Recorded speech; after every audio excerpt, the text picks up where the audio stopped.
الأخيار ومفتاح سيدنا ومولانا محمد المختار وآله أطهار وأصحابه الأخيار عدد نعم الله وإفضاله أما بعد. Teman-teman semua yang dirahmati oleh Allah Subhanahu wa Ta'ala, alhamdulillah malam hari ini kita berwajah bertatap muka kembali untuk sama-sama melanjutkan istiqomah kita setiap malam Ahad untuk zikir, lalu dilanjutkan dengan kitab Sirul Asrar karya dari Tuan Syekh Abdul Qadir Az-Jilani. Dan kita sekarang sudah masuk pada pasal yang ke-6, ya, pembahasan tentang ahlu tasawuf. Siapa sih itu para ahlu tasawuf, ya, akan kita bahas. Nah, Imam Tuan Syekh Abdul Qadir Az-Jilani mempunyai pendekatan makna sufi dengan dibagi dari katanya. Ya, tasawuf itu mempunyai 4 kata: ta, shod, waw, ya, dan pa. Nanti akan dijelaskan panjang lebar. Nah, kemarin kita sudah membahas tentang ta dan shod, bahwa tasawuf tak yang pertama adalah tentang taubat, lalu shotnya adalah tentang sofa. Sofa itu adalah tentang kebeningan. Ya, yang akan kita bahas pada malam hari ini adalah tentang apa? Tentang wa dalam huruf tasawuf. Langsung saja kita mulai, teman-teman, ya. Yang punya kitabnya silahkan dibuka halaman 28, ya. 27. Ya, kalau kemarin 26 udah beres. Ya, yang punya kitabnya silahkan dibuka di halaman 27. Yang belum punya kitabnya silahkan membeli kitabnya. Tidak mahal, kami 150.000, ya.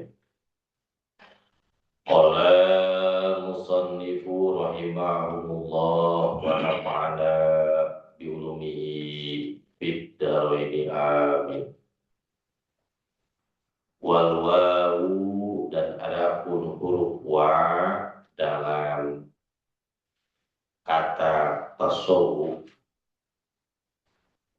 Minal wilayati, itu adalah tentang wilayah, tentang kewalian. Term kewalian ini sering dianggap sesuatu yang sakral, sesuatu yang susah, sesuatu yang tidak bisa dicapai. Padahal wilayah adalah sesuatu yang bisa diupayakan oleh seorang hamba. Karena wilayah atau kewalian ini, teman-teman semua, ya, bisa kita raih ketika kita berjalan menuju Allah. Jadi wilayah itu, kewalian itu bisa tercapai oleh seorang hamba ketika dia berjalan menuju Allah. Nah, nanti kewalian ini, teman-teman semua, tergantung derajatnya. Ya, nanti pembagian derajat kewalian itu di dalam kitab Al-Imam Ibnu Arabi dijelaskan panjang lebar. Ada wali kutub, ada wali autad, ya, ada wali abadal, ada wali gaus. Nah, itu mempunyai peran masing-masing. Ya, kita mah wali ini aja dah, wali apa? Wali nikah. Kalau enggak wali murid, ya, lumayan. Nah, dalam kitab Al-Hikam Ibnu Athaillah As-Sukandari menjelaskan juga tentang kewalian ini. Nanti dijelaskan dalam kitab Al-Hikam, kita akan belajar, ya, tentang hal begitu, bahwa wali itu adalah sesuatu yang tidak bisa dilihat oleh mata. Kenapa? Karena memang tidak ada ciri khusus. Jadi kalau kita berbicara kewalian, kewalian itu tidak ada ciri khususnya, teman-teman semua. Tidak bisa dilihat dari sholat, tidak bisa dilihat dari followernya yang lainnya, tidak bisa dilihat dari zahir saja, tidak bisa. Karena wali itu ya ditutupi oleh Allah sehingga yang bisa melihat adalah para wali-wali Allahnya juga. Kenapa? Secara logika begini teman-teman semua. Kalau kita yang bukan pengedar narkoba, bukan pemakai narkoba, kita nggak tahu di kampung kita yang memakai narkoba itu siapa. Kalau kita pakai narkoba, kita tahu itu pemakai. Itu bedanya itu. Maka ada istilah daya riful wali illa wali. Tidak ada yang mengetahui wali kecuali wali. Ya. Nah, pembahasan wali ini bukan sesuatu yang mistik, bukan sesuatu yang rumit sebenarnya, teman-teman semua. Kenapa nanti dari para ulama-ulama ada yang juga menjelaskan bahwa seluruh umat Kanjeng Nabi Muhammad itu adalah wali-walinya Allah. Kenapa? Karena di dalam hatinya ada nurnya Rasulullah Shallallahu Alaihi Wasallam. Nah, itu tergantung dari intensitas. Ada yang terang, ada yang redup, ada yang amat sangat menerangkan. Dan nanti itu akan dijelaskan panjang lebar oleh semua, oleh siapa? Oleh Imam Ibnu Arabi. Ya. Kayak kita jelaskan teman-teman tentang wali gitu. Ya, jadi teman-teman wali itu nggak serem, ya nggak aneh, kan dijelaskan di sini. Tataratabu ala tasfiyati, tataratabu didapatkan ala tasfiyati dengan cara tasfiyah. Tasfiyah itu apa? Penyucian, pembersihan. Jadi memang ada suluk, ada upaya yang kita lakukan untuk apa? Untuk terus menerus membersihkan qalbu kita. Karena Allah Ta'ala sebagaimana yang dijelaskan oleh Allah Subhanahu wa Ta'ala dalam Al-Quran. Nah, lalu Allah menjelaskan tentang ciri-ciri aulianya Allah. A'udzu billahi minasyaitonir rajim. Ala inna awliya Allahi la khawfun alaihim wa la hum yahzanun. Ala menggunakan harfu tanbih yang maknanya adalah ingatlah atau perhatikanlah.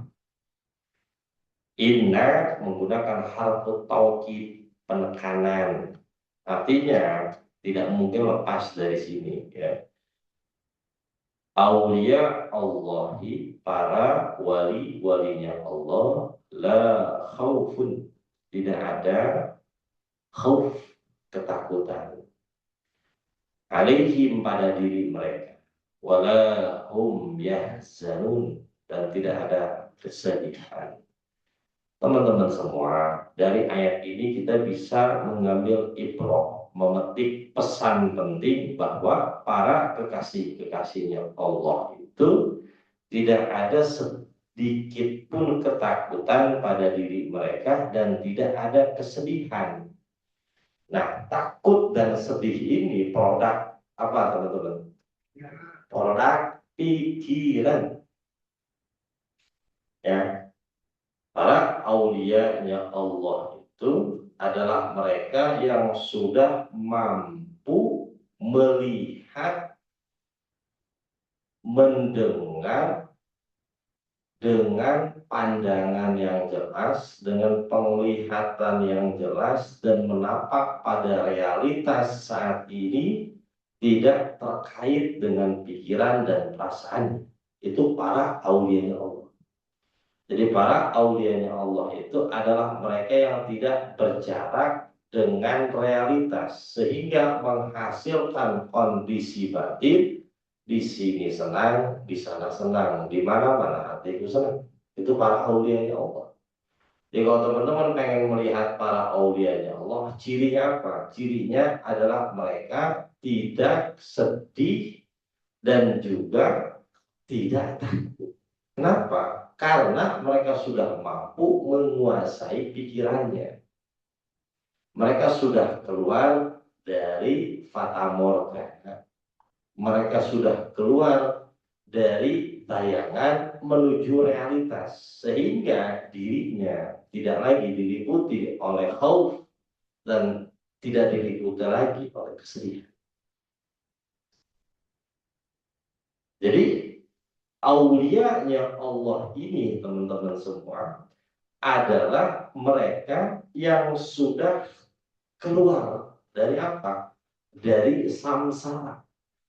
Ya, kalau bahasa samsara itu samsara, artinya adalah kesengsaraan yang dibuat oleh dirinya sendiri, yaitu tentang pikiran dan perasaan.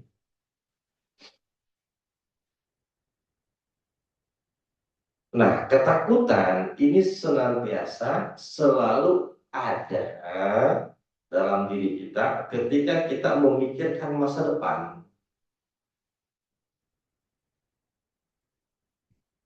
Mikirin aja besok, apa yang terjadi? Khauf, takut. Mikirin aja bulan puasa. Khauf. Mikirin aja lebaran. Khauf. Jadi ketakutan dalam diri kita ketika kita nyebrang dari realitas yang saat ini Allah hadirkan, maka otomatis ketakutan itu muncul. Padahal hari ini adalah hari yang kita takutkan dan tidak terjadi apa-apa. Hari ini adalah hari yang kita takutkan dari hari kemarin. Tapi pada faktanya tidak ada apa-apa di hari sekarang. Nah, para aulianya Allah sudah mengenal betul tentang apa? Tentang ketakutan itu hanyalah rekayasa dari pikiran. Kenapa? Karena pikiran merekonstruksi yang akan datang. Maka timbul ketakutan.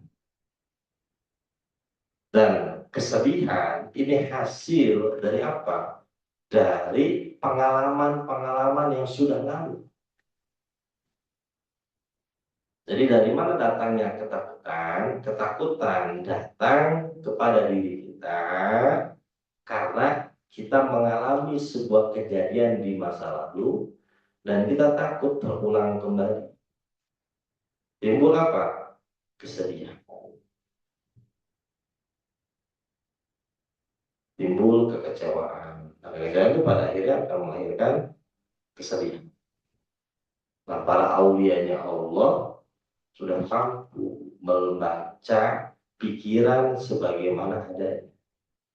Ada ketakutan dalam dirinya, ada kesedihan dalam dirinya, cuman sudah mampu diamati, sudah mampu disadari, sehingga ketakutan, kesedihannya tidak mendominasi dirinya, sehingga tidak mencuri kebahagiaannya saat ini.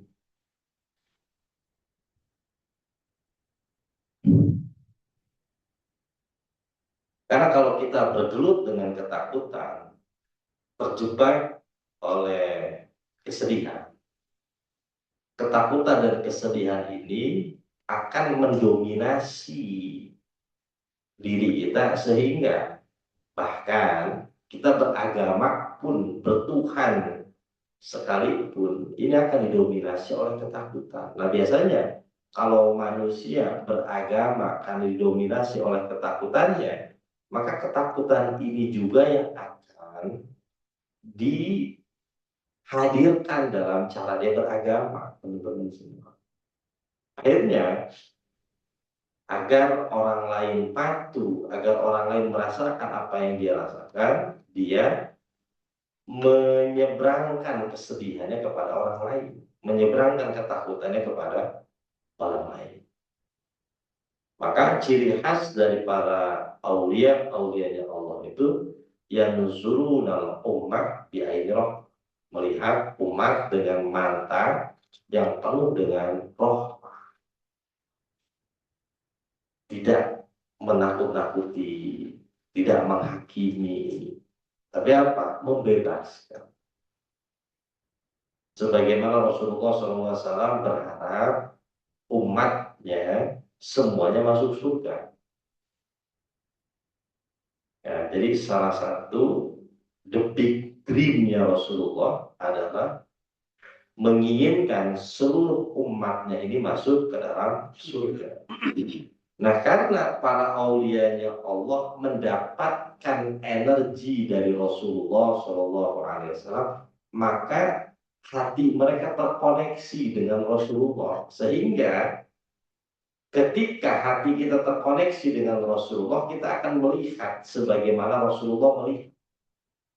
Laqad ja'akum rasulun min anfusikum azizun 'alaihi ma 'anittum harisun 'alaikum bil mu'minina raufur rahim. Jadi kalau ada yang mengaku ulama, mengaku wali, tetapi sering mengancam, sering mempersempit ruang rahmah, paham? Dia bukan walinya Allah, dia adalah walinya setan. Kenapa? Karena setan pengen yang masuk surga itu banyak apa sedikit? Sedikit. Pengen masuk apa?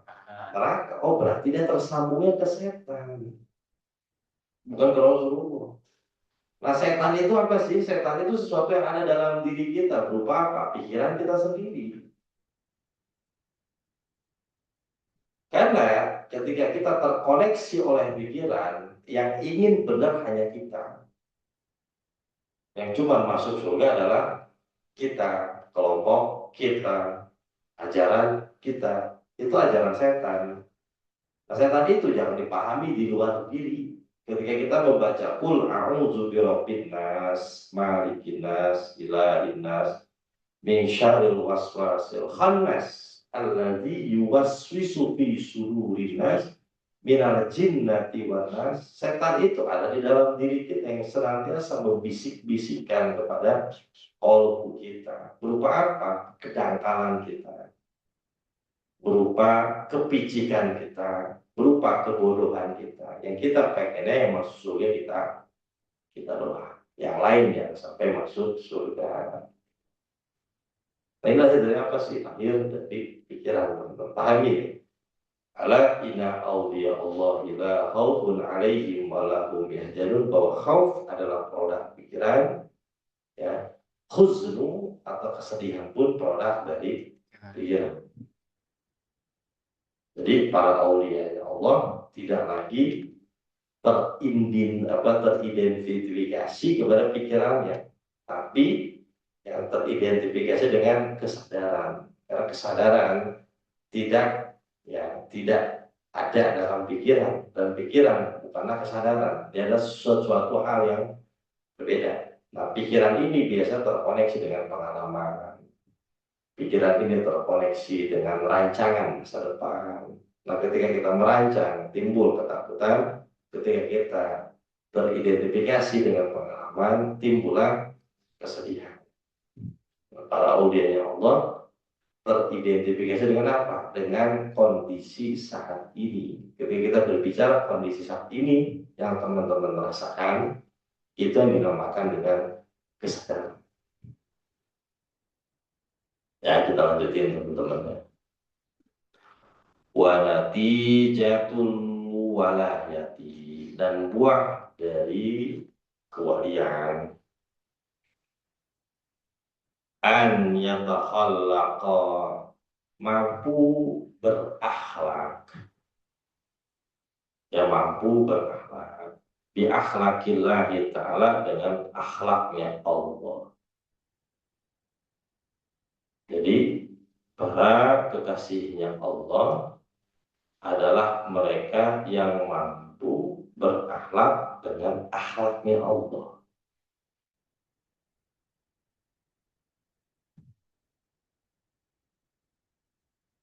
Kama qala Rasulullah sallallahu alaihi wasallam, sebagaimana Rasulullah sallallahu alaihi wasallam bersabda, "Takhalaqu bi akhlaqillah." Berakhlaklah kalian dengan akhlaknya Allah.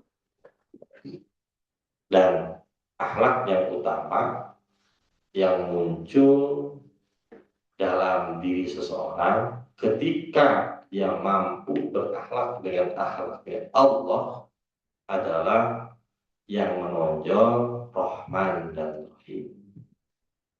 Jadi yang menonjol adalah sifat welas kasih.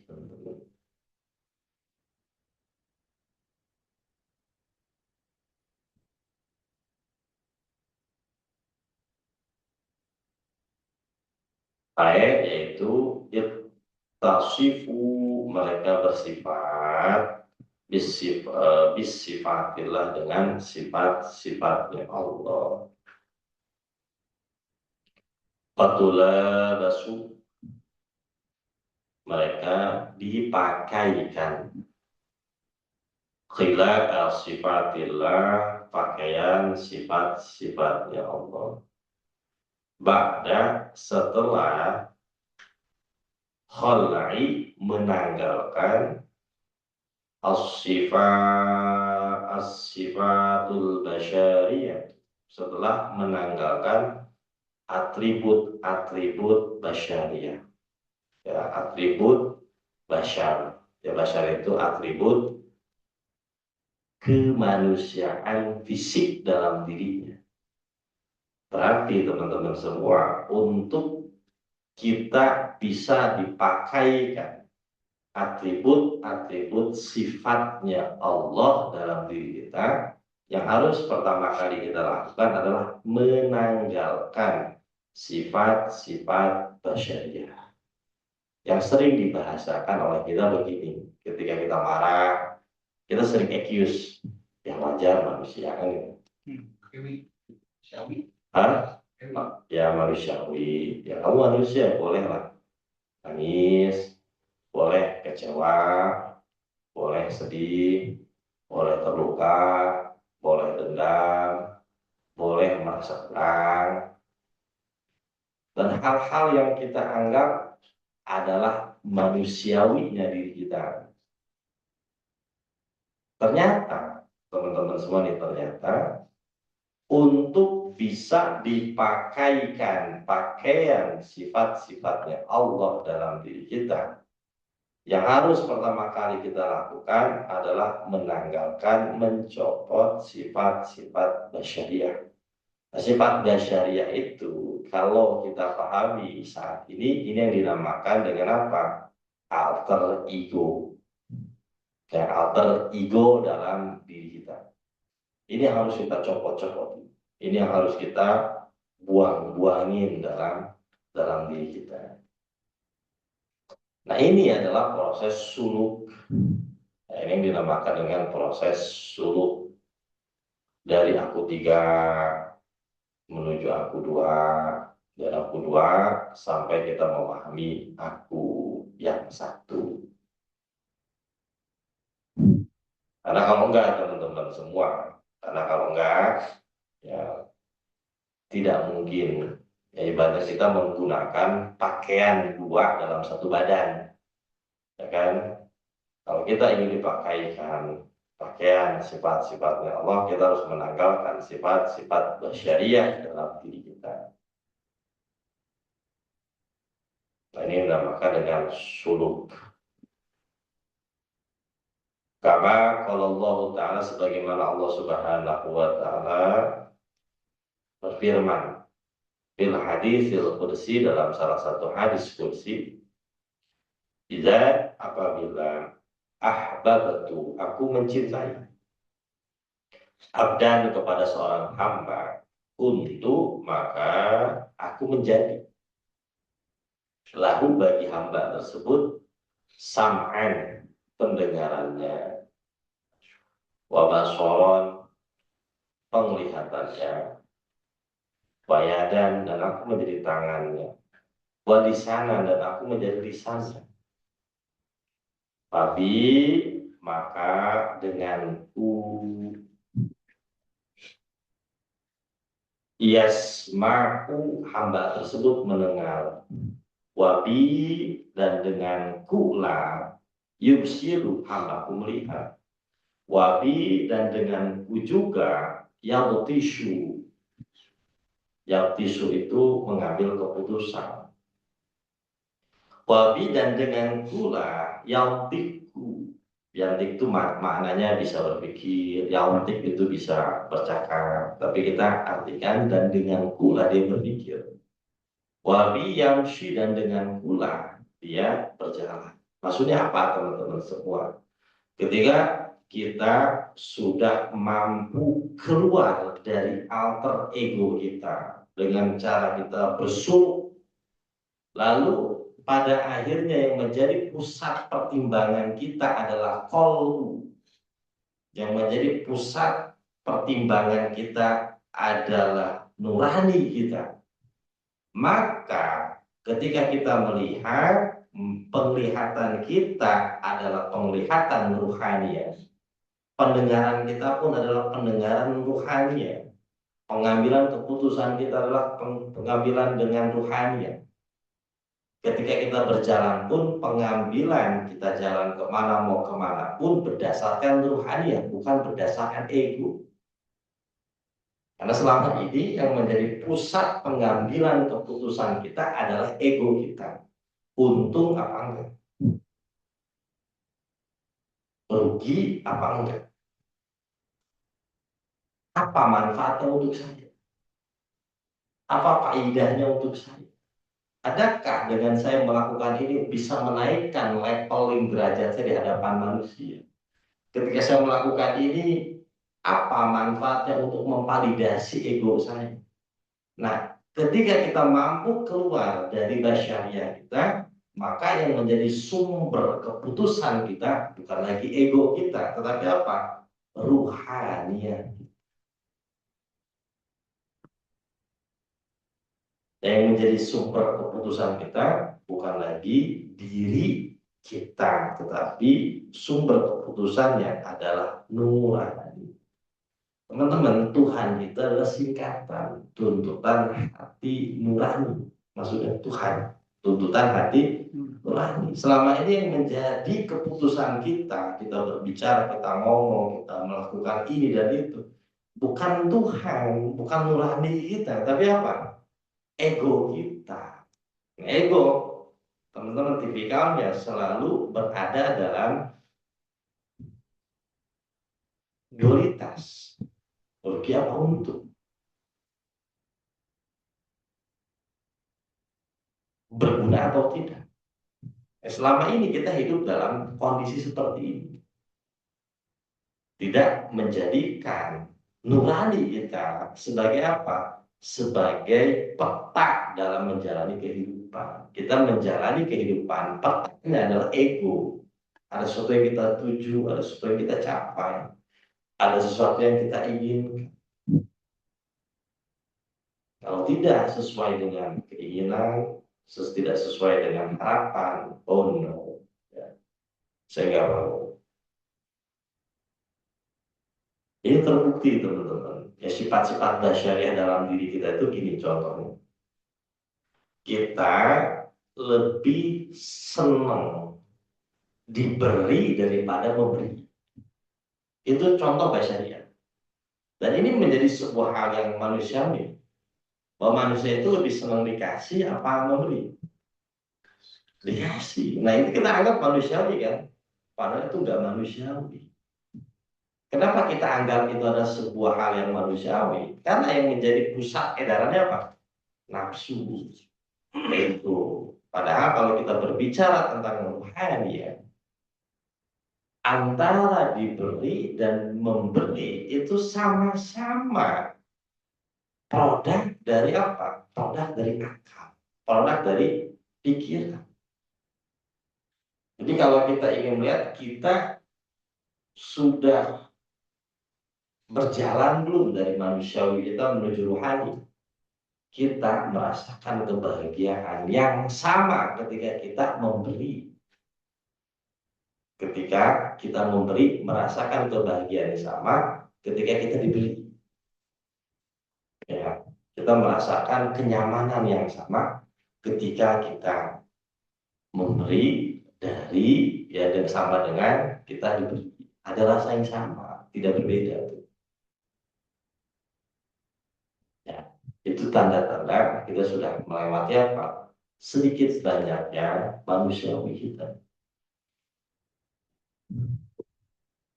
Sebelum kita berbicara tentang yang lain, ini dulu yang harus kita bereskan. Kita merasakan kebahagiaan yang sama ketika kita memberi dengan kita diberi, rasanya tidak ada yang berbeda.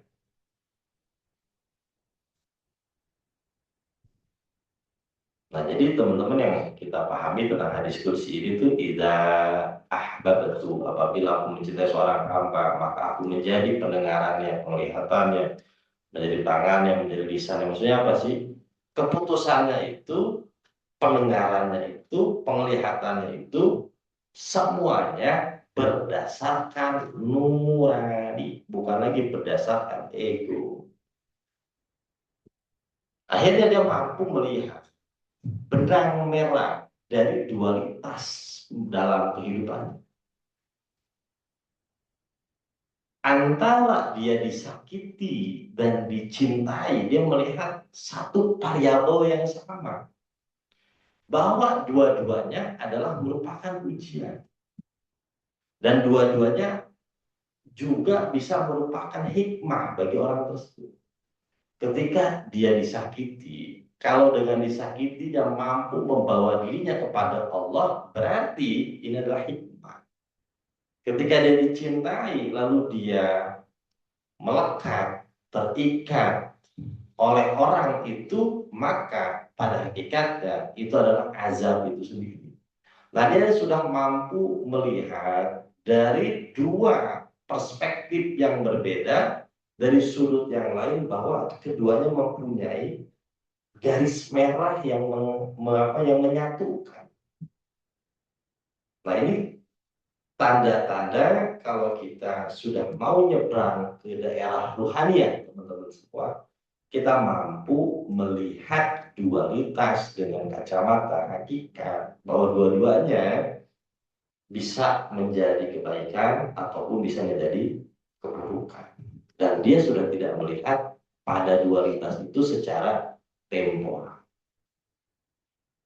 Akhirnya dia berpikir ulang, flashback tentang masa lalunya, tentang kejatuhannya, tentang kehidupannya di masa lalu itu dengan kacamata hakikat. Lalu pada akhirnya dia melihat, oh ternyata terjatuhan saya tidak ada apa-apa. Oh ternyata kehancuran saya pun tidak apa-apa. Tidak ada apa-apa. Pada faktanya dengan kehancuran ini membawa saya pada proses yang ini. Dia tidak lagi disedihkan, bahkan diketawain, ya, bahkan disyukuri. Dia pernah berada di momentum itu, lalu pada akhirnya dia berbahagia. Kenapa? Dengan luka itu, pada akhirnya dia menemukan cahaya di kehidupannya saat ini. Itu tanda-tanda ya kalau kita sudah itu tuh. Idza ahbabtu abdan ya kuntu lahu sam'an wa basharan wa yadan wa lisan.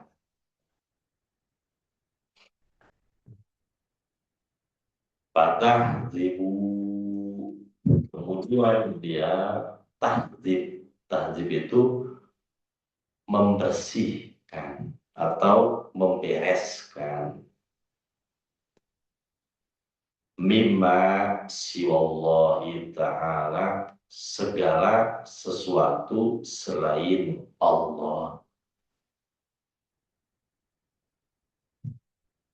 Nah, bagaimana kita mampu membereskan segala sesuatu selain Allah dalam hati kita?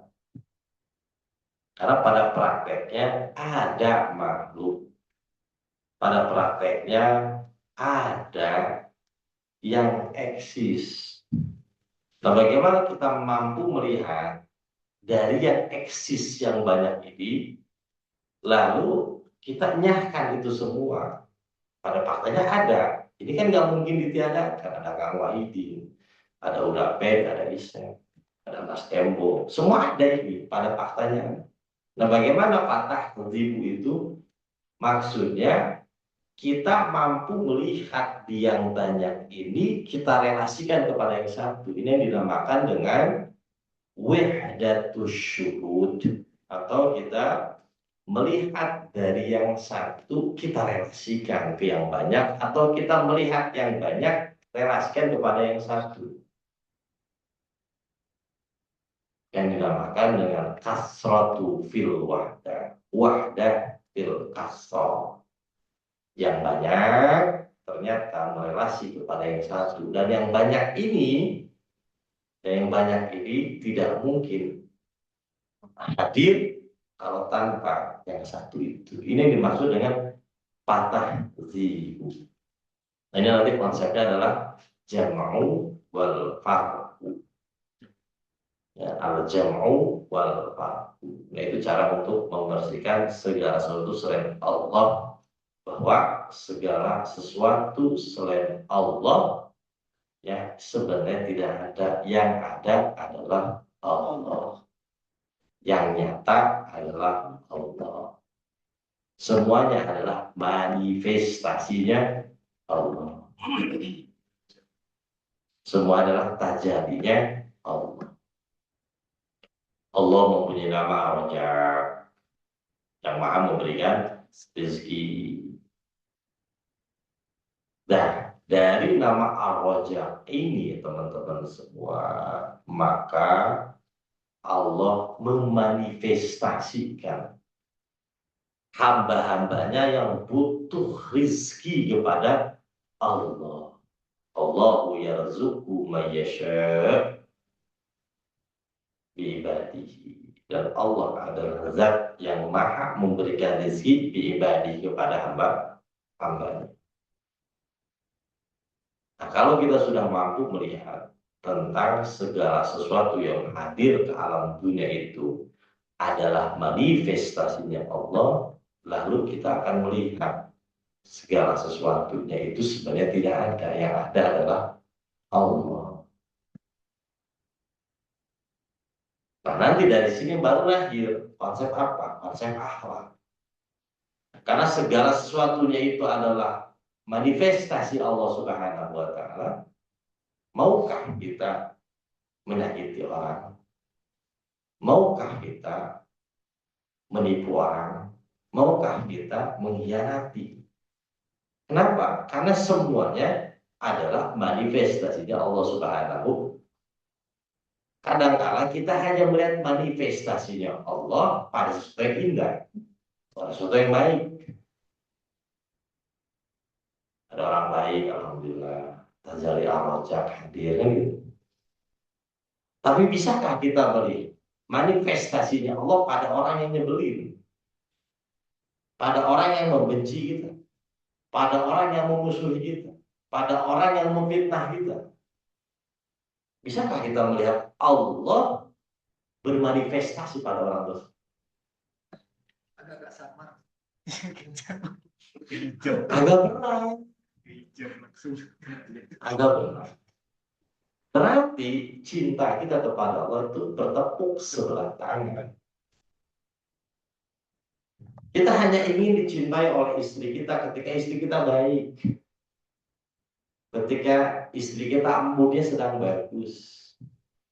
Tapi kita menolak ketika istri kita sedang dapat menstruasi, marah-marah, bad mood, gak nyediain kopi, kita marah dan lain sebagainya. Bukankah marahnya dia, bad moodnya dia, itu adalah dirinya itu sendiri. Ketika kita hanya ingin dicintai karena dia baik, karena dia memperlakukan kita sopan dan lain sebagainya, lalu kita menolak sifat yang lain, itu bukan cinta, itu adalah ego. Karena ego hanya ingin dipahami, tapi tidak ingin memahami. Berarti ketika kita masih menginginkan satu hal, lalu menolak hal yang lain dalam kehidupan, sebenarnya kita sedang tidak mengenal kehidupan. Kita mengenal kehidupan melalui ego kita. Nah, kita harus memahami ini. Ya, kita harus memahami bahwa sebenarnya kita bertuhan, sudut pandangnya bukan Tuhannya, tapi sudut pandangnya adalah ego.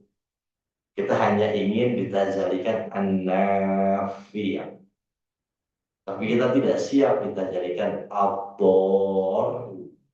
Tapi kalau kita mampu melihat Tuhan dengan kacamata cinta, dengan kacamata ruhani, maka kita akan melihat an-nafi dan abdorunya adalah dua cinta yang sama. Hah? Rasanya berbeda. Rasanya.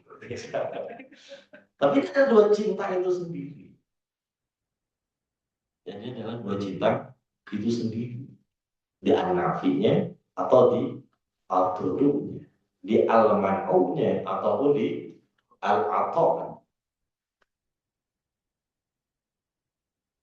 Sebenarnya kalau kita sudah mengenal Tuhan melalui cinta, melalui pancaran, melalui aliran, maka tidak ada lagi yang kita tolak dalam kehidupan ini.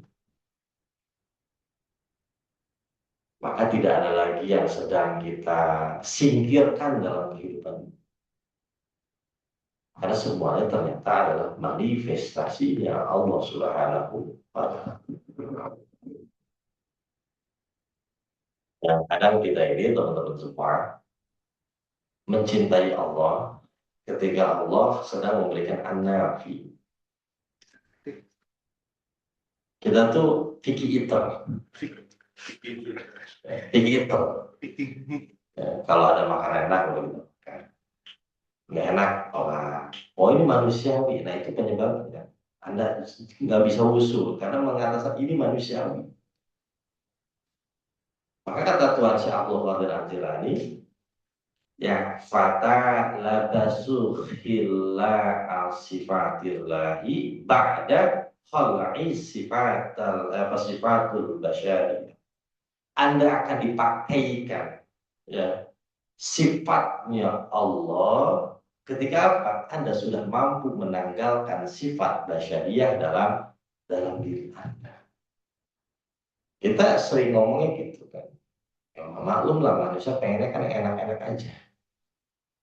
Pengen wajar lah manusia pengennya tuh yang indah-indah aja. Nah sebenarnya itu bukan manusiawi. Anda melihat dengan ego. Kita hanya ingin dipuaskan, tapi tidak ingin memuaskan. Kita hanya ingin dipuasin. Tetapi ketika kita melihat hal-hal yang lain, kita nggak mau. Nah ini sering terjadi dalam kehidupan rumah tangga kita, dengan istri kita, dengan anak, sama juga. Nah kita lanjutin. Nah teman-teman ini adalah ayat Quran yang bagus banget kalau kita renungkan secara mendalam. A'udzubillahi minasyaitonir rajim. Wa qul ja'al haqqu wa zahaqal batil. Wa qul, dan sampaikan wahai Rasulullah sallallahu alaihi wasallam. Ja'al haqqu, al-haq. Al-haq di sini maknanya adalah Allah Subhanahu wa Ta'ala. Ketika datang wazahaqal batil, maka batil, kebatilan itu akan hilang. Maksudnya apa? Ketika Anda sudah mampu melihat Allah Subhanahu wa Ta'ala, maka segala sesuatu selain Allah itu hilang. Wa qul ja'al haqqu wa zahaqal batil. Nah, al-batil di sini adalah persepsi kita. Al-batil di sini adalah pikiran kita. Al-batil di sini adalah perasaan kita. Al-batil di sini adalah sesuatu yang mengambil jarak dari realitas. Ini sering kita alami. Di fase kita pernah mendapatkan turbulensi hebat dalam diri kita. Kita pernah mengalami keterjatuhan yang amat sangat perih dalam kehidupan kita. Mana pinter Anda? Mana hebatnya Anda? Mana relasi Anda? Mana keangkuhan Anda? Semua lenyap ketika apa? Takdir dari al-haq menghampiri diri Anda, semuanya lenyap. Nah, itu yang dimaksud wajah wa uja al-haqqu wa zahaqal batil. Semuanya hilang. Pintar Anda hilang, relasi Anda hilang, kepintaran Anda hilang, segala sesuatunya hilang. Ketika apa? Al-haq. Nggak ada itu pintar Anda, relasi Anda, semuanya menghilang. Nah, kita lanjutin teman-teman di halaman berikutnya. Nah, itu bagian apa? Wow. Jadi teman-teman sudah mengenal bahwa aulianya Allah adalah karir. Ya, aulianya Allah adalah karir, pencapaian seorang manusia ya menuju maqamul ihsan. Adalah karir yang dibangun melalui suluk, yang melalui suluk sampai kita ke maqam ihsan. Maqam ihsan itu apa sih? Anta budallaha ka'annaka tarah. Engkau melihat Allah, yang engkau beribadah seolah-olah engkau melihat Allah. Nah, itu maqam ihsan. Segala sesuatunya menjadi lenyap, yang eksis adalah Allah. Kullu harikun illa wajhah. Segala sesuatunya hancur kecuali Allah. Apakah susah? Enggak susah, teman-teman semua. Kenapa? Sebenarnya yang kita hadapi tentang al-batil itu tidak di luar diri kita. Al-batil itu ada di dalam diri kita. Tentang keinginan, tentang obsesi, tentang parameter, tentang pikiran, tentang perasaan. Itu semua di dalam diri kita. Ya, al-batil itu laisa fil kharij walakin fid dakhil. Tidak berada di luar, tapi berada di dalam diri kita sendiri. Mudah? Enggak juga. Sulit? Ya enggak juga. Artinya kalau kita mau, ketika kita mau untuk memperdalam keilmuan kita, ini akan kita dapatkan. Oh, ini kayaknya untuk orang tajir itu orang enggak. Ya, enggak juga kata siapa. Itu tadi, tasawuf itu dibuat serem. Tasawuf itu dibuat ngeri. Tasawuf itu dibuat momok menakutkan gitu. Padahal tasawuf itu adalah ilmu yang harus dipelajari oleh siapa? Oleh seorang muslim. Kalau belajar hadis, ya dalam pembahasan awal-awal dalam kitab Bukhari itu, ya, itu dijelaskan tentang apa? Adinul kamil, kesempurnaan agama. Salah satunya ada apa? Ada rukun ihsan. Mahwal Islam, mahwal iman, mahwal ihsan. Itu dijelaskan. Nah, lalu dibuat serem, dibuat horor, dibuat seolah-olah ini untuk kelas wali. Ya, untuk apa? Kitab Surah Asr dijual.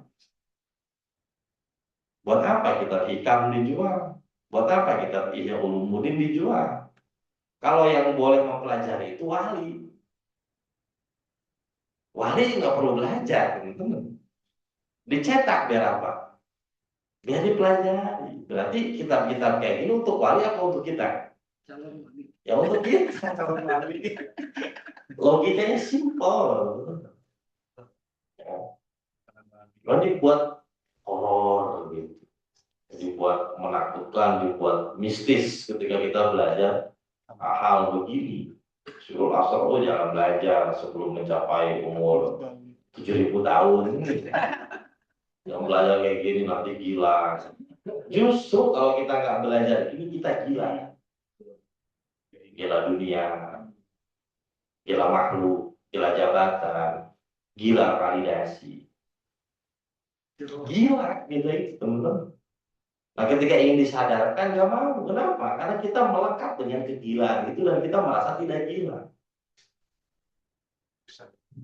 Jadi yang paling susah adalah menyadarkan orang yang gila tapi tidak sadar dia gila. Itu yang paling susah. Nah, kita adalah orang-orang gila yang sadar kita tuh gila. Kita gila terhadap dunia, mau tidur ingat dunia, bangun tidur ingat dunia. Apa itu tandanya kalau kita nggak tergila-gila oleh dunia? Kita sadar kita tuh gila. Dan kita ini gila juga terhadap makhluk, mencari validasi makhluk, takut dianggap jelek oleh makhluk. Kita sadar kita ini sedang gila terhadap pandangan makhluk.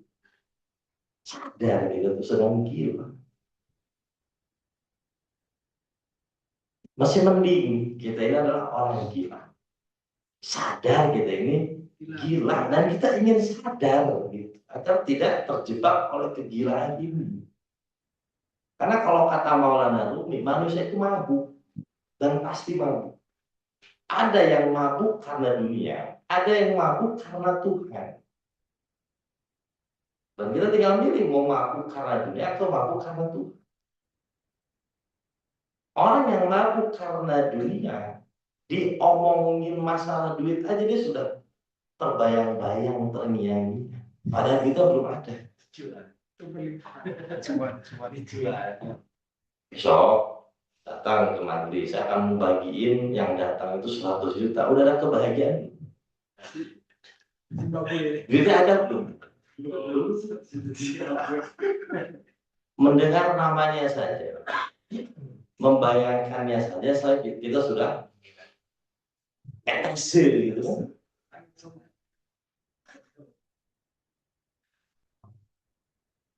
Ini ada orang yang disebut nama Allah, hatinya melayang. Disebut nama Allah, ruhnya terbang. Oh, ini gila. Karena zikir dia gila. Oh, Anda enggak. Disebutkan nama duit, nggak ada duitnya. Senangnya minta ampun. Nah, ini kesalahan-kesalahan yang memang harus kita perbaiki, teman-teman. Bahwa belajar kayak gini yang memang hak semua Muslim. Karena ini adalah merupakan bagian dari kesempurnaan agama kita. Ada Islam, ada iman, ihsan. Nah, yang dibahas oleh Imam Tuan Syabul Qadir Al-Jilani saat ini adalah tentang tasawuf. Tasawuf itu adalah nama lain dari rukun ihsan. Jadi nggak usah di hororin, nggak usah di serem. Nah, kita masuk ke huruf Fa sekarang di halaman 28.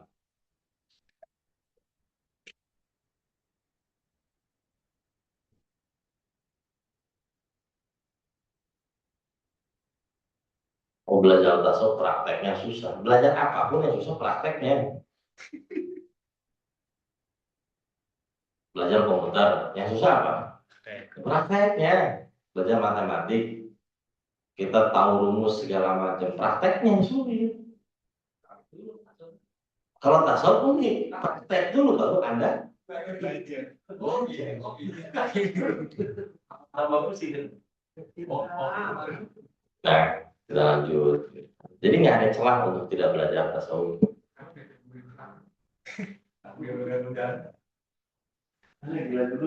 Wal fa'u dan ada pun huruf fa.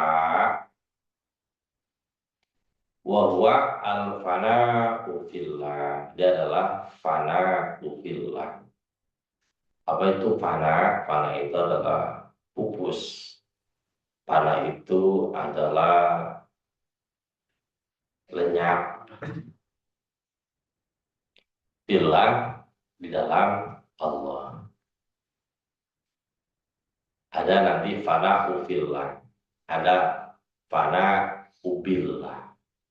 Ada al-fana'u alallah. Itu beda-beda tuh ya. Cuman yang kita bahas adalah fana'u fillah, tenggelam dalam Allah. Yakni yaitu an ghairillahi ta'ala, dari selain Allah.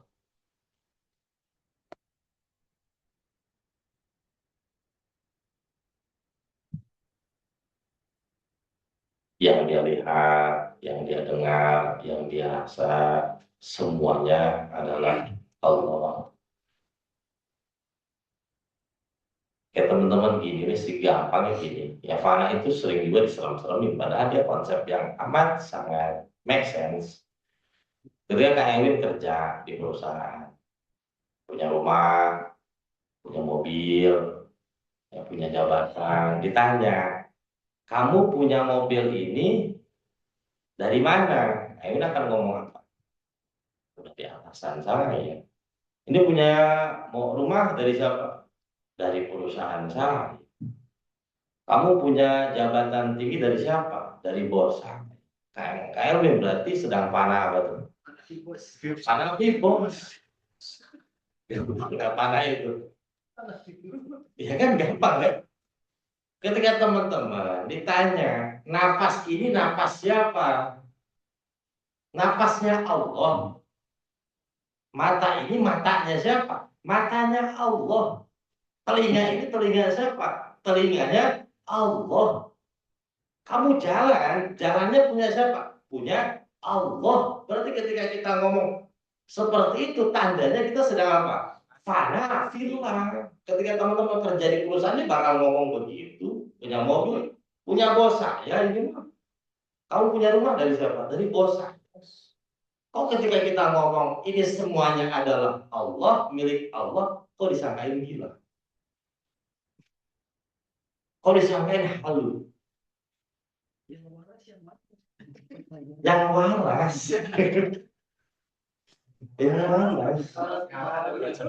Yang waras. Ya, ilmunya ilmu siapa? Ilmu Allah. Hidupnya hidup siapa? Hidup Allah. Itu dinamakan dengan fana ufillah. Sudah tidak lagi kepemilikan. Ngakuin itu yang bos saja gampang. Jangan yang bos. ATM. ATM siapa? Yang kita miliki nih. Kalau udah nikah. Istri. Kalau kita mau jalan-jalan, bilang ke siapa? Teman kita ngajakin jalan, tak dulu bos. Gue telepon istri dulu kan gitu. Mau ngaji, bilang ke siapa ngaji? Istri. Teman-teman fanafi apa? Istri. Bukan panah. Oh, takut istri. Ekstasi. Ya. Ya betul kayak gitu. Jadi kalau misalnya ada yang bilang, ntar ya, saya izin dulu ke Allah. Teman-teman juga gitu kan, izin ke istri. Padahal duit siapa? Secara sejauh ini, duit siapa? Secara martabat tinggian siapa? Tinggian kita kan? Tapi kenapa kita izin istri? Nah itu yang dinamakan dengan masa panah tuh. Jangan dihoror-hororin. Lu ngaji, tak bisa bilang istri. Itu panah di istri. Ya kita lanjutin. Gampang nggak memahami panah? Prakteknya nggak sulit terus selama ini dipraktekin tuh. Panah di istri, panah di bos. Sering kita praktekin. Yang punya hidup kita. Tapi kita izinnya bisa pakai bos, ke istri. Gampang belajar tasawuf itu gampang. Iza faniyatu. Iza faniyata, apabila Anda lenyap as-sifatil basyariyah, dari sifat basyariyah.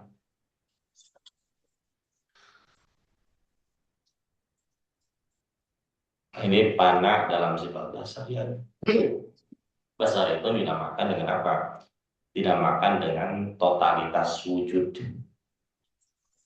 Bahwa wujud yang ada adalah manifestasinya Allah. Nah ini dimaksudkan dengan totalitas wujud, teman-teman. Karena aslinya kita itu apa? aslinya diri kita itu dalam hikam dijelaskan tentang fakoh. Fakoh tuka zatiyatun.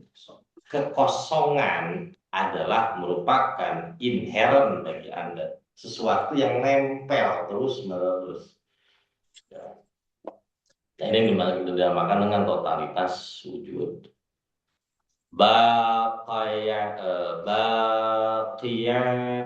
sifatil ahadiyati, maka yang tersisa adalah sifat ahadiyah, ya, oneness, keterhubungan dengan yang maha satu, namanya apa? Oneness. Wahia la tafna, dan dia tidak akan pernah fana. Wala tabghi, dan tidak akan melampaui. Wala tazulu, dan tidak akan menghilang. Fabaqol abdu, maka seorang hamba bako. Rokok bukan, bako itu kekal gitu. Al-fani, dalam fanatnya. Jadi yang dimaksud dengan bako adalah seorang hamba yang sudah kekal dalam kefanaan dirinya. Ma'ar Robbi, disertai Robnya. Jadi ketika kita sudah fana, maka yang hadir dalam diri kita adalah bako, artinya kekal beserta dengan Tuhan dalam kefanaan hamba tersebut. Wa maradhatihi, dan berada dalam kepuasan bersama dengan Tuhannya. Wa baqiya qalbul fani, wa baqiya, dan tersisa atau tetap itu wa baqiya qalbul fani, dan yang ada, yang menetap adalah hati yang fana. Ma'siril baqi, disertai dengan rahasia baqi, ya, keadaan. Wanazor, dan dia akan melihat Allah Subhanahu wa ta'ala.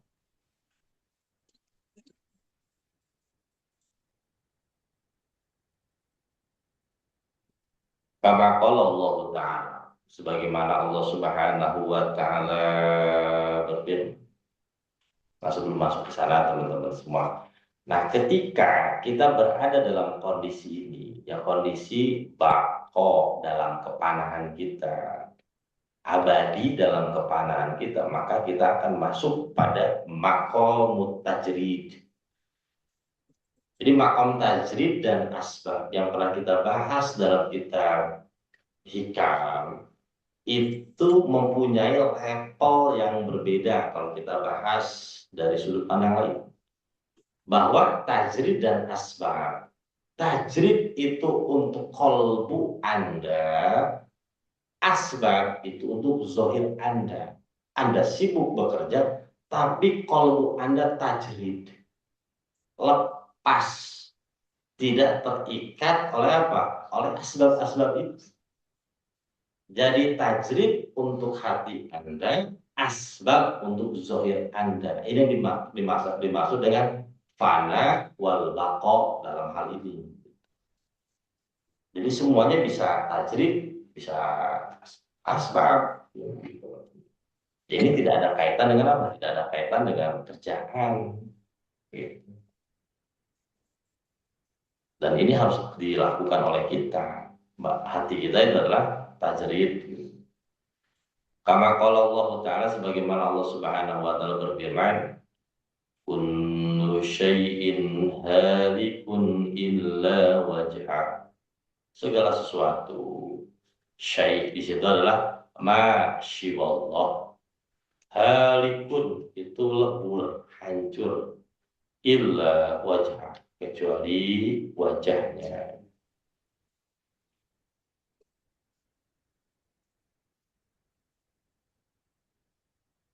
Yuhtamalu, ditakwil, ayu awwalu birridho. ayu awwalu birridho, untuk mengambil ridhonya. Jadi wajah itu untuk berada dalam keridhoannya. Jadi orang yang berada dalam keridhoannya tidak ikut hancur. Sama seperti kita bisa bangun rumah, teman-teman semua nih, kita bangun rumah. Ada barang-barang yang kita ridho, yang kita suka, yang kita cinta, diamankan nggak kira-kira? Diamankan. Nah, itu maksud dari ayyuh tamalu ayyu awwalu birridho. Ila ma yuwajjihu, yaitu ila ma yuwajjihu, ila menuju, ma sesuatu, yuwajjihu menghadap, ilaihi dengannya, minal a'mali dari beragam macam amal, as-solihati amal-amal solihah, liwajhihi untuk mendapatkan attention, ya, untuk mendapat attention dari Allah, waridhoihi dan kepuasan Allah, itu tidak akan lenyap, teman-teman semua. Paya pokok, maka seorang ya pokok abadi, al-mardiyah beserta yang dia cari attentionnya, yaitu Allah Subhanahu wa Ta'ala, ma'aro dia beserta orang tersebut, gitu. Maka orang tersebut abadi beserta Allah, ma'arodi dengan apa-apa yang dia kerjakan berupa kebajikan-kebajikan. Nah, wanatizatul amali sholihi, dan adapun buah dari amal kebajikan, hayatun, itu adalah kehidupan, haqiqatul insani,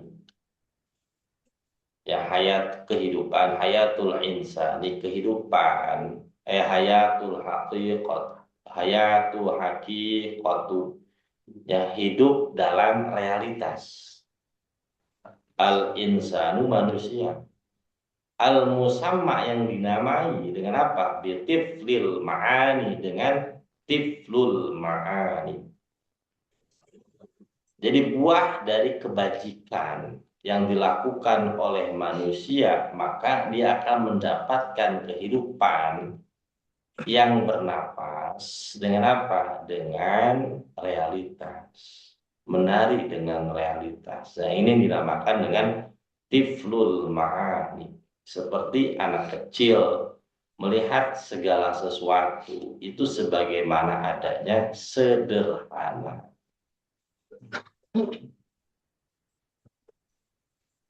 Melihat hujan, dia tidak ada konsep apa-apa.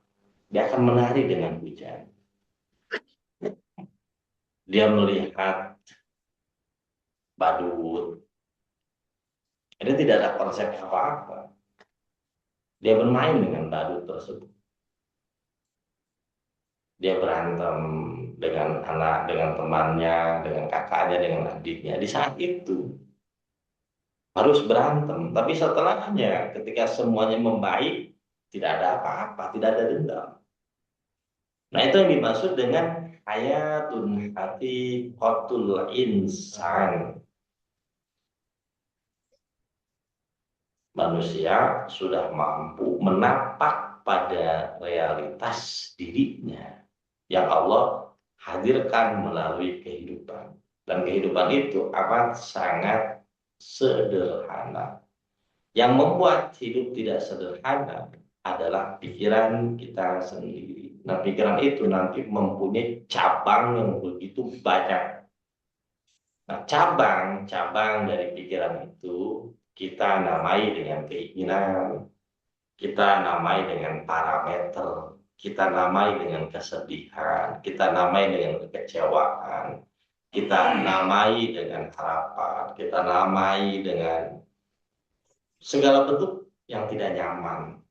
Kita namai juga dengan desire atau apa namanya, hasrat, motif, dan lain sebagainya. Itu cabang-cabang pikiran tuh. Ya. Anak kecil nggak ada itu semua. Dia punya keinginan anak kecil. Siapa yang ngaruh keinginan itu? Orang tuanya kan. Nah, udah gede mau jadi apa?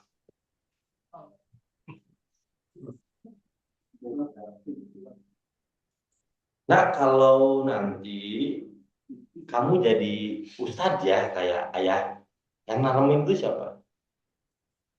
Orang tuanya. Anak nggak ngerti itu semua. Ditancepin oleh kita. Udah tahu jadi orang tua nggak enak. Kita pengen anak kita pun merasakan ketidakenakan kita dengan nancep-nancepin kayak gitu. Dengan menanamkan nilai-nilai seperti itu. Jadi kita nggak enak teman-teman. Kita pengen anak kita merasakan ketidakenakan sama seperti kita, kan gitu. Ya nanti pun dia akan tumbuh dewasa, sama kayak kita. Dia pun akan tumbuh dewasa seperti kita. Nah itu yang dinamakan dengan tiplul ma'ani. Tiplul ma'ani itu ya second birth, lahir kedua, seperti anak kecil yang tidak ada dendam, tidak ada luka, tidak ada derita, tidak ada kesedihan, tidak ada apa-apa dalam hidupnya. Itu yang dinamakan dengan tiplul ma'ani, teman-teman. Kama qala Allah Ta'ala, sebagaimana Allah Subhanahu wa Ta'ala bersabda, ilaihi yas'adul kalimut thayyibu wal amalus shalihu yarfa'u.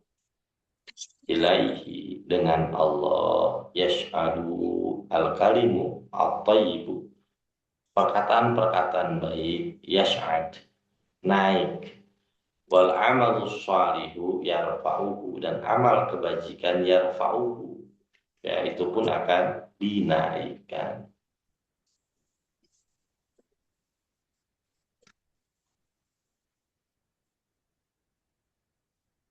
Nah nanti teman-teman semua, ya untuk mendapatkan tiflul ma'ani, kita merujuk pada surat Al-Kahfi.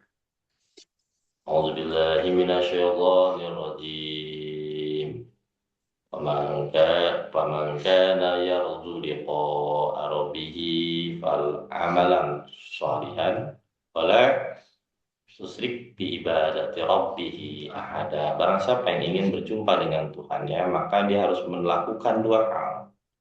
Yang pertama, melakukan amal kebajikan. Yang kedua adalah mengosongkan hatinya dari kesirikan. Oh, berarti untuk mendapatkan tiflul ma'ani bukan dengan diam, tapi dengan apa? Dengan aktif dalam kebajikan. Yang bukan dengan diam, tapi aktif dalam melaksanakan kebajikan. Nanti akan kita panjangin tuh, itu masih ada apa di bawahnya itu. Ya sampai sini teman-teman yang bertanya dulu silahkan. Ya siap. Jadi sebenarnya kejadiannya makin kemarin dia makin apa ya, makin kelihatan polanya. Jadi kalau kita lihat dari bawah ini gitu ya, ciri wanita itu kan sebenarnya nggak sedih, nggak takut loh. Itu semua ujungnya pikiran perasaan lagi ya. Atau iya ya tadi. Pikiran perasaan ini kita lepas, terus natijahnya bisa berharap pada Allah tadinya. Dan Allah terus nanti Allah akan endorse.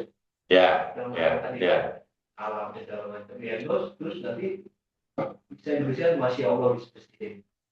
Nah, dia kayak gitu ya, yang connecting. Jadi proses dari Allah semua itu manifestasi Allah semua kan. Kemudian ujungnya, tapi dia ujungnya yakin. Iya, iya. Nah, ketika yakin itu timbul yang ada hanya Allah yang hak. Tadi kan kebetulan hilang semua, kita hilang. Ujungnya balik ke hamba lagi ujungnya. Iya, betul. Ke hamba lagi, itu puji itu seperti engkau. Iya, iya. Iya. Iya. Jadi kalau kita mau cerita diri wali, simpel sebenarnya. Balik ke ujung Bali. Balik ke Bali. Sampai Mesir di Bali. Hamba balik ke hamba di Bali. Memang beda Bali. Tapi dia gampang nggak? Gampang kalau kita dipaksa mau Allah Iya, jadi iya, hamba. iya, iya. Itu sebenarnya Allah bukan kerja di Bali sebenarnya. Iya, iya. Betul. Betul, betul. Apalagi umroh Bang Oi. Masuk lah ya. Jadi wali gampang, umroh itu sulit. Jadi Bali itu masalahnya.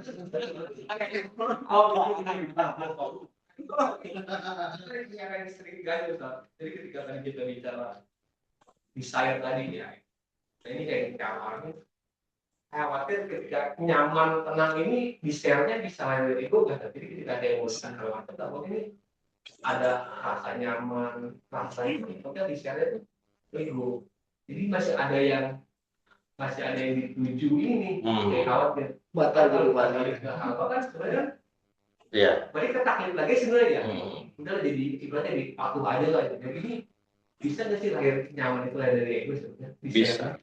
Bisa. Jadi nanti kita Abdul Zaud jadi hamba rasa. Nah, itu begini lah. Nyaman itu produk pikiran bukan? Pikiran kan? Nyaman itu tidak menjadi produk pikiran ketika kita mengalami di situ. Ketika kenyamanan hilang dan kita ingin balik lagi ke situ, maka itu menjadi produk pikiran. Hamba rasa kan? Contoh kalau kita zikir dalam kitab Hikam kan dijelaskan. Ketika Anda zikir lalu tidak Anda dapatkan rasanya di situ, teruslah berzikir. Kenapa? Mudah-mudahan nanti kamu dinaikin sama Allah dari zikir yang tidak ada rasanya menjadi ada rasanya. Nanti dinaikin lagi sampai kamu tidak ketemu rasa apa-apa. zikir aja terus. Yang penting zikir. Gitu. Nah itu kan taklid, ya kan? Balik lagi ke apa? Kehambaan. Jadi pokoknya intinya gini teman. Ketika datang rasa apapun dalam diri kita, nah itu minallah. Tapi ketika kita ingin berada di situ terus, minan nafs, itu dari ego. Makanya ini ngaji aja ngaji. Maksudnya udah khatam sih. Aman aja. Ego kayak gitu. Gak lagi berbalik. Nah, sering ketiknya ala diri ini kan dia kaitannya sama guru sedikit kan, jadi kalau ke hati itu ini bukan pikiran nih karena yang dicari ini polu kan. Kalau polu ini kita mau dicari kira gitu tuh aja. Ini perkara posbu berarti ranahnya ranah sangat batin bukan pikiran. Mungkin kalau dicari polu itu mungkin masih aman sebenarnya. Iya, iya. Ya jadi ketika ketenangan, kenyamanan itu kita paksakan harus terus ada. Itu yang dinamakan dengan keterikatan atau kemelekatan dengan rasa. Kita saat itu tidak sedang berada dalam realita. Jadi realita itu apa sih? Jujur, apa adanya, sederhana, melihat sebagaimana adanya. Itu realita. Di saat itu hati Anda sedang terkoneksi dengan Allah. Ketika kita ingin balik lagi ke masa indah, itu namanya nostalgia dengan rasa yang pernah hadir. Aku dua tertembus spiritual itu berarti. Nah itu betul. Bahaya makanya halus itu jebakan Batman itu hati-hati. Nah itu jebakan Batman hati-hati itu.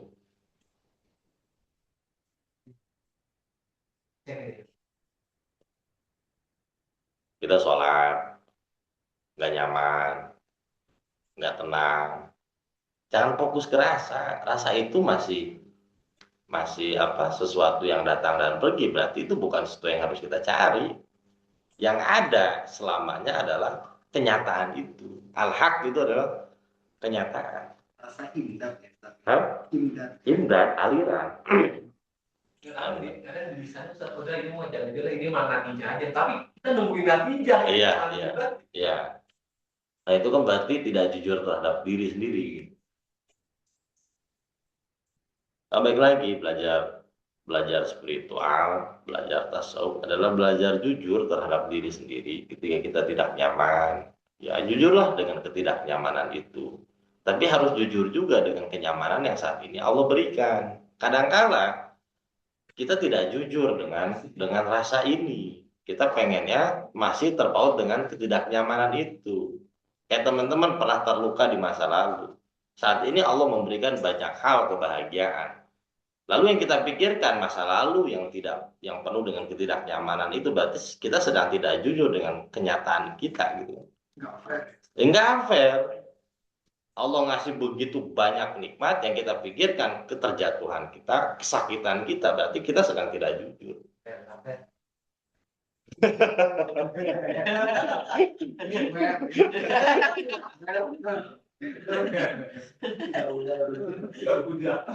Ya kan? Kita sedang tidak jujur tuh dengan rasa kita. Maka tiplul ma'ani adalah tentang kejujuran. Anak kecil itu kan tentang kejujuran. Dia berantem, nangis. Jujur dengan rasanya yang ada saat itu. Dia harus nangis kan. Tapi setelah dikasih permen, dikasih mainan, kita ajak jalan-jalan, apakah dia masih terpaut dengan luka itu? Enggak, dia menikmati kan. Coba berlaku seperti dalam kehidupan. Ketika teman-teman nggak punya duit, sedih, silahkan jujur dengan diri kita tuh.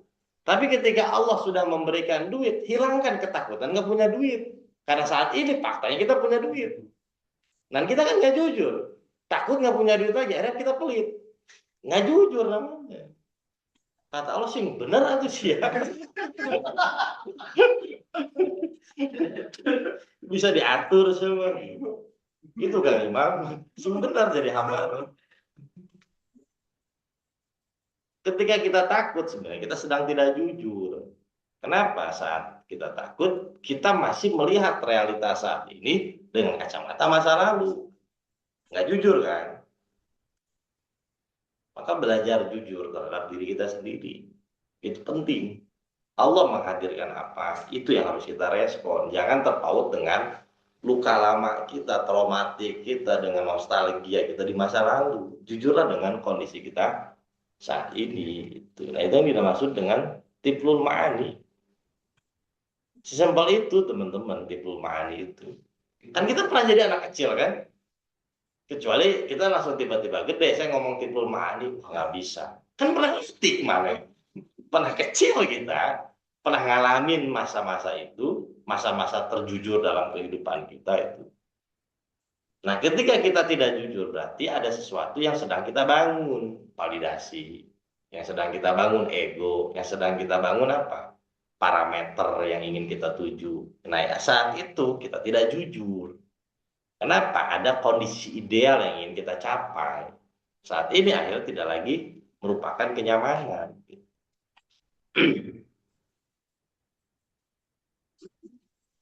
Mungkin berakhir belum? Mungkin sedap nih manusia. Ya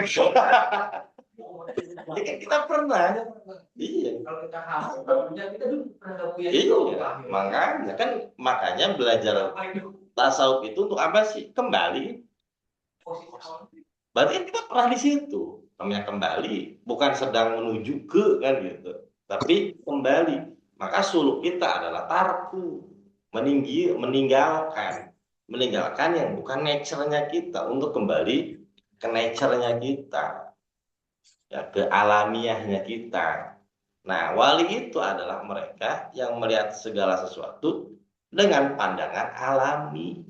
Ya, pandangan alami, tidak kimiawi. Nah, kimia itu keinginan, desire, itu kimiawi semua. Ya gitu, lanjut teman-teman ya. Udah 11:30, nggak kerasa ini ya. Ada itu, ada tanya jawab yang di luar kan, yang penting mah. Apa? Ada sesi yang di luar.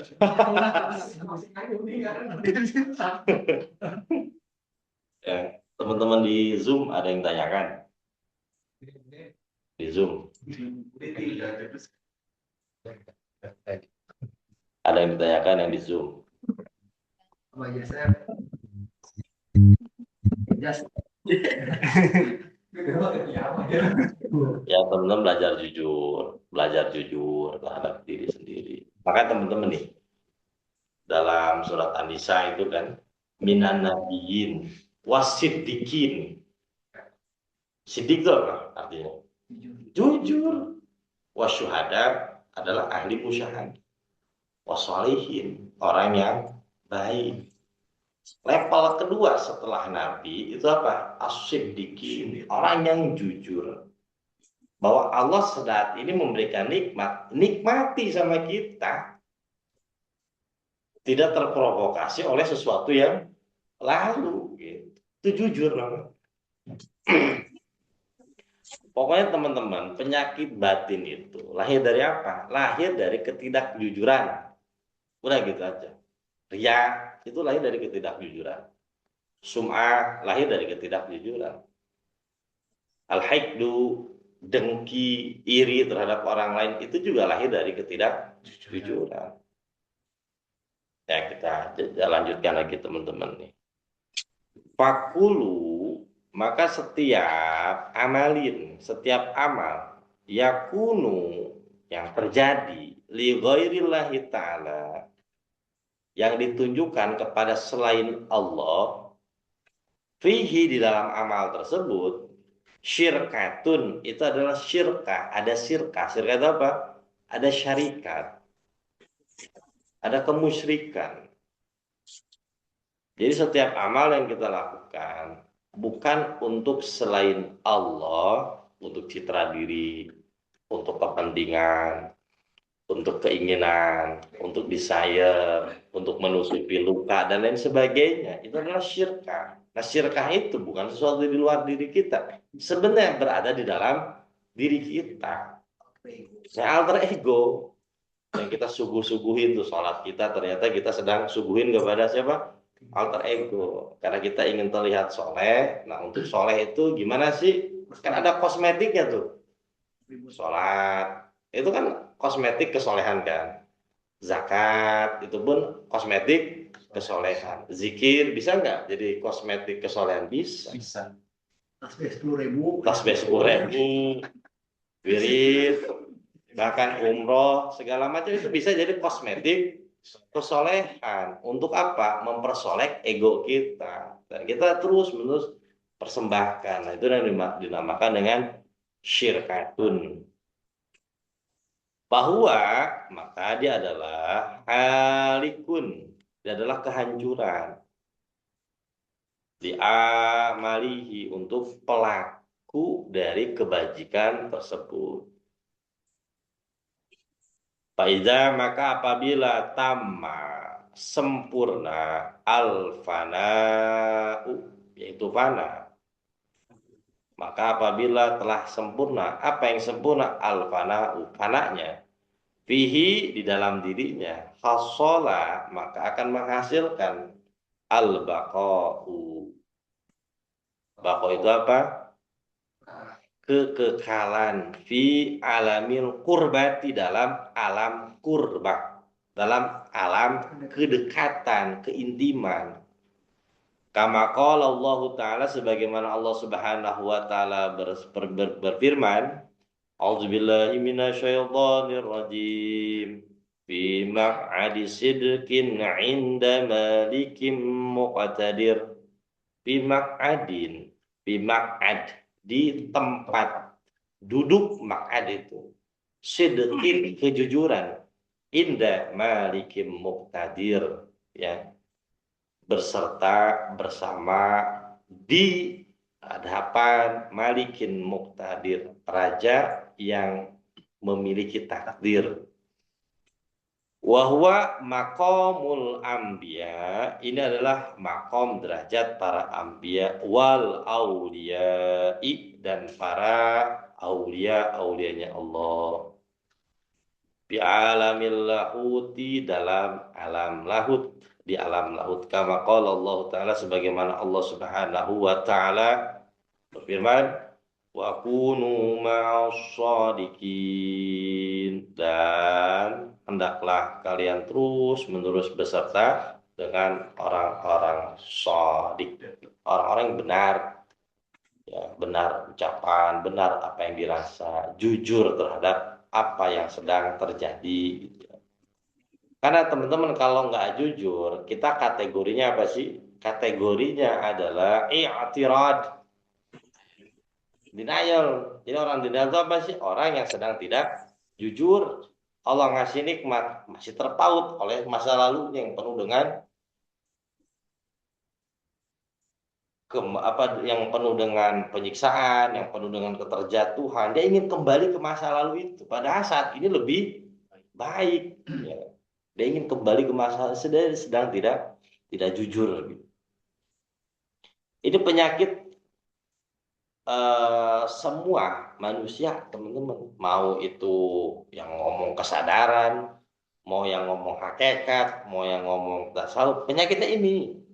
Dia ingin merubah realitas yang saat ini terjadi dan dia sedang tidak jujur terhadap apa yang sedang dirasakan, diberikan oleh Allah. Nah, kalau kita nggak jujur, maka kita masuk pada kategori i'tirad. Hadisu, maka adapun kondisi kekinian tuh hadisu itu iza ukturina, apabila direlasikan bil qadimi dengan yang qadim, lam yabqa, tidak ada bekasnya gitu. Lahu pada al hadis itu. Wujudu, ya wujudnya. Kamakila bait, dan sebagaimana yang disampaikan dalam bait. Ya. Nah ini menggunakan wafir, ya, wafir. Sifatuz zati wal af'ali turon qadimatun mausunatuz zawali. Sifatuz zat, ya sifat zat, wal af'al dan af'al turo semuanya qadimatun itu terdahulu, masunatu terjaga, yang terjaga az-zawali dari perubahan. Jadi Allah mempunyai nama Rahman, Rahim selama-lamanya, itu akan terus begitu. Tidak mungkin bisa berubah oleh sesuatu yang hadis. Tidak bisa berubah oleh sesuatu pikiran. Tidak bisa berubah oleh sebuah perasaan. Jadi ketika ada realitas yang datang dan kita sudah mengetahui semuanya berasal dari Hadratur Rahmaniyah, semuanya berasal dari hamparan kasih sayangnya Allah, berarti semuanya adalah tentang cintanya Allah, dan itu tidak mungkin berubah karena pikiran Anda, karena kebencian Anda, karena dosa Anda, karena masa lalu Anda, karena kebodohan Anda. Itu nggak bakal berubah. Kenapa? Sifatuz zati wal af'ali turo qadimatun masunatuz zawali. Sifat, zat, af'al semuanya qadimatun, itu adalah qadimah, sesuatu yang terdahulu, masunatu terjaga, az-zawali dari perubahan. Terus memahami ini, ya. Jadi ketika kita melihat realitas yang hancur lebur, diri kita hancur, masa lalu kita berantakan, itu tidak akan merubah kepada apa? Sifat Rahman Rahimnya Allah selama-lamanya. Ya, forever, abadi, everlasting, salawasna. Ya. Tidak akan pernah berubah. Udah itu camkan ya, dalam diri kita. Pasti. Ya, itu pasti haji. Ya. Nah, faiza tamma, maka apabila sempurna al fana'u, fana, bakia sufi, maka yang tersisa dalam diri Anda adalah sufi. Di sufi itu bukan atribut, bukan gelar, bukan jabatan. Sufi itu adalah tentang kesadaran. Nggak ada sekolah sufi, nggak ada, teman-teman. Atau orang memberikan, oh ini sufi, nggak ada juga. Sufi itu adalah tingkat kesadaran. Ketika kita sudah fana sepenuhnya, lalu yang hadir, yang muncul dalam diri kita adalah al-baqa'u billah. Faijatama fana maka apabila telah sempurna fana bakia maka yang tersisa al-sufi atribut kesufian ma'al haqqi beserta al-haq sang maha realitas abadan selama-lamanya. Kama qala Allah Ta'ala sebagaimana Allah Subhanahu wa taala berfirman, ashabul jannah para penghuni surga kayopi ini yang tadi ditanyakan. Ashabul jannah para penghuni surga hum mereka semua fiha di dalam surga khalidun abadi salawasna selamanya ya tidak akan pernah turun derajat ini nggak mungkin Di surga balik lagi. ya, orang udah masuk surga semua yang masuk neraka nggak mungkin. Artinya begini teman-teman semua, orang yang sudah mengalami fana ufillah tidak mungkin hilang karena sebab apapun. Ini intinya, ya. Ini ada berita gembira bagi teman-teman semua. Orang yang sudah mendapatkan fana ufillah tidak hilang karena sebab apapun. Dia akan tetap selamanya mendapatkan rasa fana itu.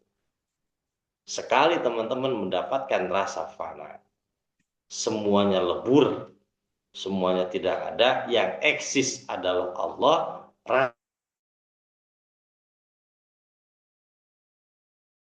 Itu apapun itu tidak akan mungkin hilang. Ya, maksudnya itu teman-teman. Ini ada berita gembira buat kita. Nah, tapi orang yang sudah fana, teman-teman ada ciri utamanya apa itu? Dia amat sangat mengenali Tuhannya. Maka nanti dijelaskan dalam kitab Futhul Ghaib dijelaskan bahwa orang yang sudah mengenal Allah maka dia akan mengenali batas dirinya. Nah, maka balik lagi ke syariat. Ya, balik lagi pada kehambaan. Ya, dia dirinya diatur oleh Allah. Nah, mungkin bisa teman-teman ya. Udah 11:30. Yang mudah-mudahan banyak manfaatnya. Insya Allah nanti kita akan lanjutkan dengan fi bayanil azkar, penjelasan tentang zikir. Bagi teman-teman semua yang ingin masuk ke dalam grup, mana Kang ini siapa? Kang Diras. Jum ada di Jum? Ada ya? Ya yang ingin masuk grup silahkan. Nomor Kang Diras berapa sih? Hah? Berapa? 08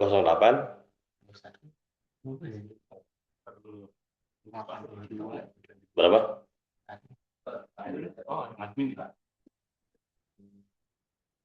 08 triple 7 ya, L 7-nya 4 kali ya. 08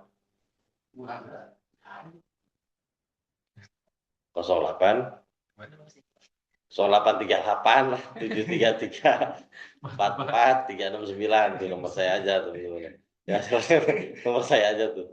Ya, silakan teman-teman ya yang mau masuk grup silakan. Ya kita baca doa dulu.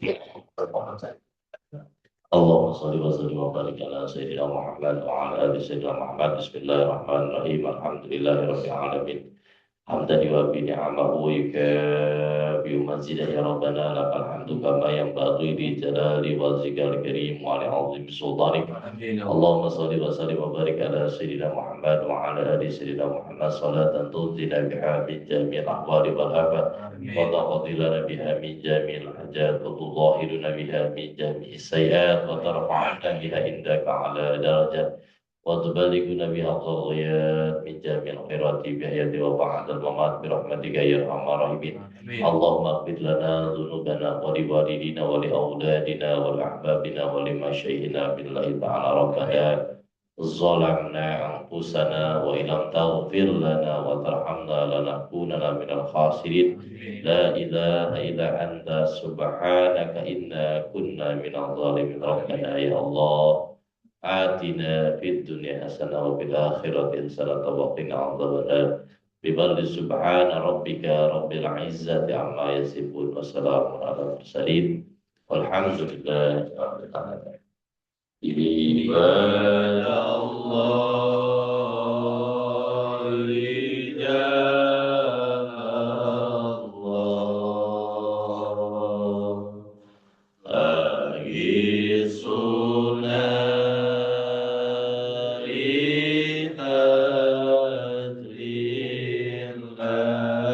ihadrillah wa kunu aunana lillah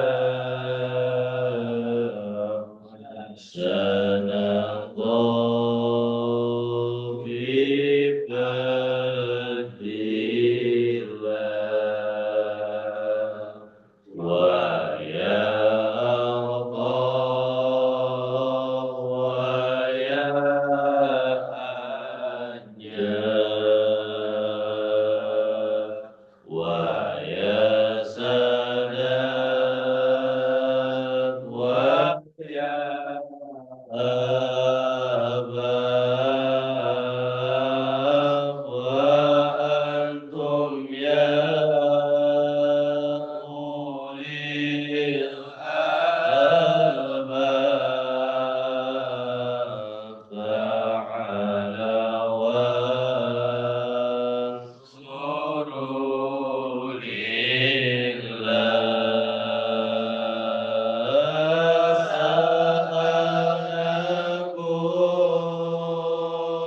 sa'alakum walizulfa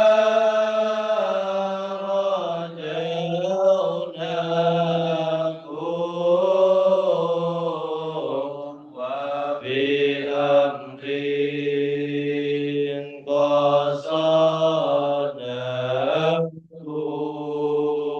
qasadakum fasunu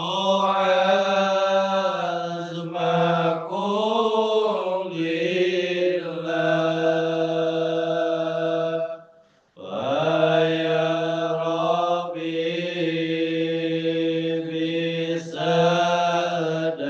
bisadati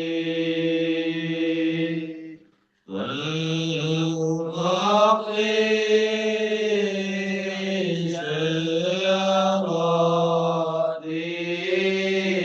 شرادي عسكتي بشارتي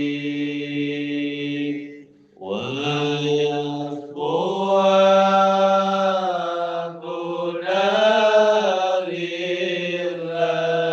لله بكسب العود عن عيني ورفع البين من بيني وطمس الكيف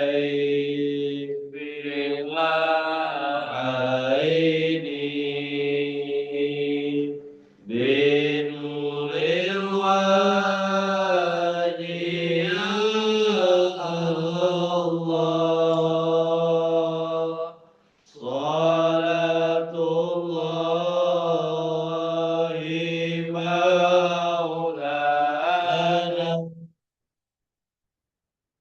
على من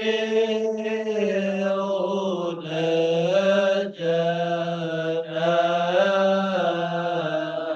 ومن بالحق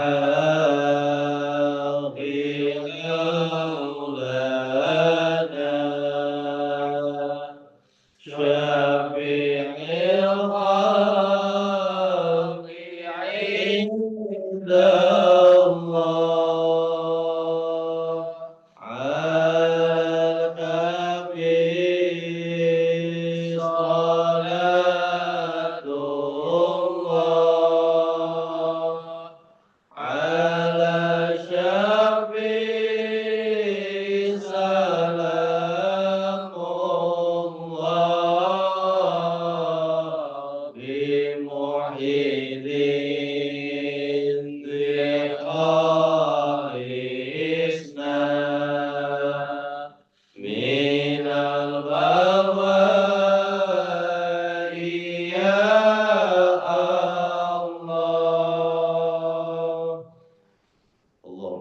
wa sallim wa barik alaihi wa ala alihi. Terima kasih banyak. Insyaallah besok hari apa minggu ya. Ya besok nanti saya akan umumkan untuk ngaji apa. Insyaallah kalau saya nggak ke Jakarta besok kita ngaji tematik ya. Nanti akan saya share untuk materinya di hari esok ya.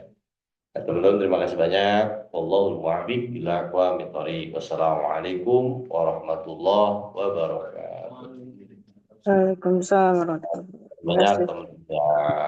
Insyaallah nanti kita berjumpa lagi besok. Sehat-sehat semuanya. Warahmatullahi wabarakatuh. Ya, terima kasih banyak.